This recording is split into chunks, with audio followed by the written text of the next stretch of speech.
always thought that being targeted for your life was something that only happened in dramas or comics. Never did I imagine that I'd actually find myself in such a situation. The events of that day are still etched in my mind, accompanied by a deep sense of fear. Today, I want to share the most sinister form of harassment I've experienced from my mother-in-law, or Mill for short. My name is Catherine. I'm 30 years old. I'm a homemaker taking care of my family. I live with my husband Tyler, who's a sales rep, and our 10-year-old son Lauren. I met Tyler 3 years ago through a mutual acquaintance at a company where I was working at the time. He's a good guy, previously married. Want to meet him? I was hesitant at first, being introduced to a divorced man with a child while I was single. But when I met Tyler and Lauren, they were both so genuine and adorable that I was completely smitten. Tyler and I hit it off immediately and got married within 6 months. Lauren quickly warmed up to me, and the three of us became a close-knit family. Weekend drives, family camping trips. For 3 years, every day was fulfilling. Finally, the moment we'd been waiting for arrived. Big news, you two!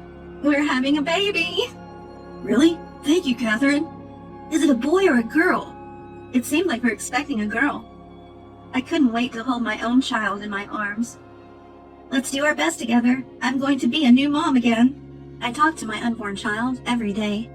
Everything was going smoothly. I thought so, and never doubted it. Or so I thought, until my father-in-law, who had been seriously ill, passed away, and my mother-in-law started acting out. About 2 months after his passing, mother-in-law began summoning me to her home more frequently. Our apartment is only a 15-minute drive from her place, but being called over almost every day was stressful. Don't worry about coming every day. My legs should get better soon. Of course, mother-in-law. Let's get started. At that time, mother-in-law had injured her leg and was using a cane even indoors. As her daughter-in-law, it was my role to help with errands and other chores. I didn't mind the work itself. I'm not one to shy away from physical labor. The problem was the constant complaints about Tyler's ex-wife while I was working. She was a terrible wife, always timid and inefficient. She couldn't cook to save her life. Meat was always tough and the soup was too spicy. Even her cleaning was sloppy. She couldn't even use a mop properly, let alone wring out a cloth. Her laundry skills were also lacking. She wouldn't hand wash items that needed it. The complaints were incessant and malicious.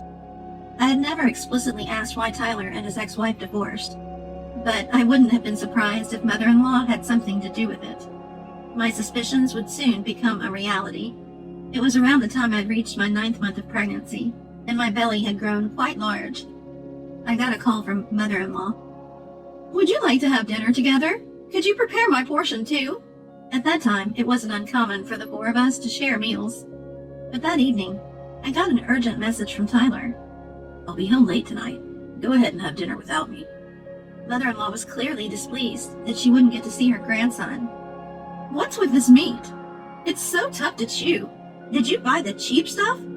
Well, we can't always afford the best. And this soup tastes like water, worse than hospital food.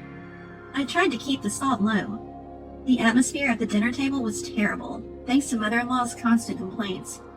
Lauren seemed quieter than usual, as if he wanted to finish eating and leave. After dinner, while I was doing the dishes, mother-in-law started whispering something from behind me. The bigger your belly gets, the further Tyler and Lauren drift away from me. Mother-in-law, is something wrong? He used to rely on me a lot right after the divorce. I'm sorry, I can't hear you well over the water. Everyone's leaving me! Mother-in-law? You're in the way. You're not needed. I turned around to see mother-in-law raising a frying pan. Get lost, you worthless wife! What are you doing? Tyler's shout stopped mother-in-law in her tracks. Stop it, Mom! What are you trying to do to Catherine? Tyler had come home just in time. I was so shocked that my legs gave out, and I collapsed. Memories from the past few months flooded back into my mind. It started around my 6th month of pregnancy. Mother-in-law began visiting our home more frequently, making me constantly on edge. I never knew when she might drop by unannounced. I couldn't afford any slip-ups or oversights in my housework. Even my clothing couldn't be too casual. It was a series of restless days. Most of the conversations with mother-in-law revolved around my pregnancy. How's everything going? It's a girl, right? Is everything on track? So far, so good. I'm keeping a close eye on my weight. I was initially glad she seemed so concerned. At first, I honestly thought so. But as time went on, her behavior became increasingly unsettling. I had been strictly advised by my obstetrician to avoid excessive sugar intake. Too high of blood sugar levels could affect the baby. I thought I had communicated this to my mother-in-law repeatedly. Yet, she would say, "Here are some sweets I brought, and I got some fruit. It was on sale." It was hard to refuse when she offered them with a smile. And every time I did refuse, explaining why, she'd get clearly upset. As my belly grew, mother-in-law's interference intensified. "I can do the cleaning. You should relax, Catherine." Such offers seemed helpful at first, but when I looked around the room after she left, wait, where's our photo from last year's trip? The whole frame is gone. Important items would go missing, and quite frequently. "Oh, sorry, Catherine. I broke another plate." "It's okay, mother-in-law. Are you hurt?" "I'll clean it up." Dishes and glasses would get broken. My distrust of mother-in-law grew stronger and more irrepressible. Naturally, I talked to Tyler about it. "Do you think she doesn't like me deep down? I feel some hostility from her." "I'll subtly check it out. Sorry you have to go through this." Thanks to Tyler, who was always on my side, I managed to get by. Around my 7th month of pregnancy, my belly had grown significantly, and the strain on my back was increasing. Despite this, mother-in-law started summoning me to her house frequently again. She'd make me do chores, citing her aching legs or bad stomach as reasons. Sometimes she'd even say she was going out with friends and needed me to handle the housework. If I tried to resist, saying I was also struggling, she'd get furious. Pregnancy isn't an illness. How cold-hearted. What a disappointment. Doing the chores, even if they were tough, was better than facing her wrath. While I was enduring and doing the housework, she'd say, "Why the sour face? I'm making you exercise for your own good." She claimed that lying around all day was bad for both the baby and me. I understood her point, but I wanted to do things at my own pace. Unable to argue or show my feelings, I went through truly difficult days. If chores extended into lunchtime, I'd eat at mother-in-law's house. Sometimes she'd prepare lunch for me, but when she did, "Here you go. It's just store-bought, but it's not bad." The food she served was clearly spoiled. If I didn't eat it or pointed out it was rotten, she'd scold me. "If you don't like it, don't eat it. But after I went through all of the trouble of preparing it." She frowns and taunts me. No amount of apologizing would make her forgive me. During these tough times, Lauren was my emotional and physical support. "I can do the mopping for you. Bending over must be hard, right?" "Thank you, Lauren. You're a lifesaver." Lauren was a perceptive and smart kid, always helping me out. The only one who wasn't fun was mother-in-law. She always tried to win her grandson over. "How about some candy?" "Never mind, Catherine."